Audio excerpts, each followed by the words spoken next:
I think, yeah, personal accountability, that kind of leads me to my next question. When it comes to freedom and liberty, my personal opinion is that a lot of people are scared by that idea because it comes with it a lot of personal responsibility and accountability.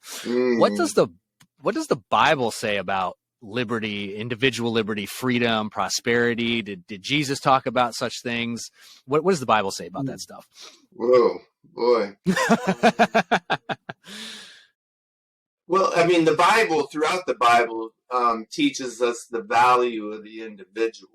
Um, I mean, going back to the Magna Carta and then forward to the United States Declaration of Independence, and the Constitution, it was all about individual liberty and flipping it so it wasn't the elite down, but it was from Right. the individual up. Right. But that was all biblically based. I Okay. can't Yep. think of any specific verses offhand right now under pressure. But you would say that it's okay that we defend such things. Oh, absolutely. Yeah, Absolutely. Yeah. I mean, there's the Bible talks a lot about justice. Satan twists that and makes it a racial thing, but it's really right. Justice is so often broken from really an elite few that put their views and needs down on the people. And, most of us are really working class people. Right. Very few of us are really the wealthy. And very few are the super wealthy. But the corporations, the governments, the elite are always trying to convince us that what they're doing is good for the collective. And, Yep. The Bible talks about the collective, but it's from the perspective of individual sacrifice to serve the church. That's really what it is teaching us. Not that, not socialism. Sure. Right.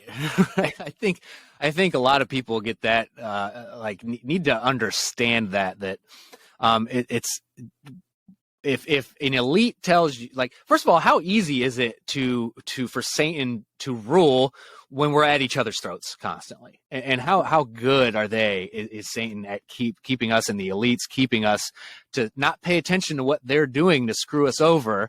And we're battling about,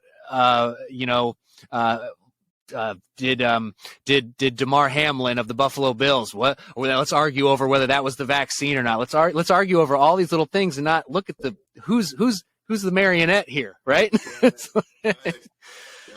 Right. Well, the COVID was a great example, though, of one of the they call me a conspiracy theorist in saying that. Well, I think it was a top-down program for profit. I mean, bottom line. But it's so big, the whole thing could not have been organized except by Satan and his minions. And, they closed the churches. They closed every opportunity we had for community. They created a national emergency. Different elements fanned the flames of fear. It's just, and it was amazing how we all complied. Oh, and, man. You started going to church online for a few weeks, and that's okay. But when it got to April and May, and everything was continuing, personally, I saw it as a crisis. And I was not going to go to church online. So, I found this little band of rebels that continued to meet. And good. I left Good the for church them. that I'd gone to for 32 years. And, a long time. And but I was not going to play the game. And for whatever reason, much of our society just gave in because of fear.